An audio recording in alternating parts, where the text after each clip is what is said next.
بسم الله الرحمن الرحیم. ما در دشت درنگ ولسوالی آوانی راغ ولایت بدخشان موقعیت داریم.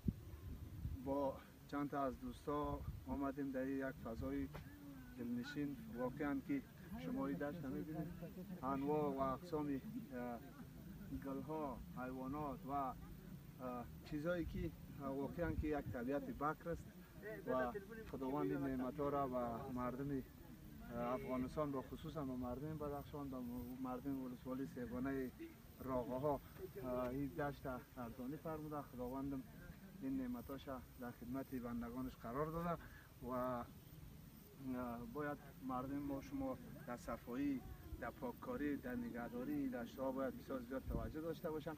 دشت درنگ از جمله یک دشت‌های مشهور ولایت بدخشان ولسوالی یاوان راغ است و این یک دشت پهن که چندین خانه در قسمت‌های بالایی دشت موقعیت داره و دیگه این دشت هموار است، جای مالچر مردم هستند. دیگه ما اینجا یک چکر دو سه روزه همراه رفقا آمدیم. خداوندی چکر ما را بخیر داشته باشه. این دوستا و رفقایی را که می‌بینید اینجا اینا اکثریتش جوانای ولسوالی یاوان راغ هستند. اینا واقعا که یک میزبانی خوبی ما کردن که ما 3 شب اینجا بودیم.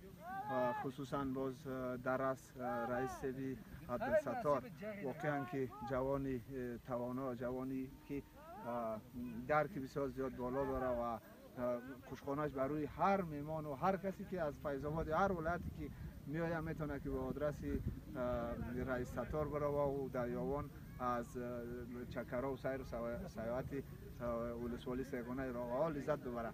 و در آخر از حکیم جان که واقعا که زحمت کشیدن این ویدیو را با ما گرفتن، دیگه سپاسگزاری میکنیم. هرچند در ویدیو خودشان نیست، در ویدیو قبلی که مثلا ما گرفتیم در ویدیو هست، ان شاءالله که با چهره حکیم جان هم شما آشنا میشید. از جواد مرادی، از میب جان و جمله دوستا رئیس سوی اصلالدین خان و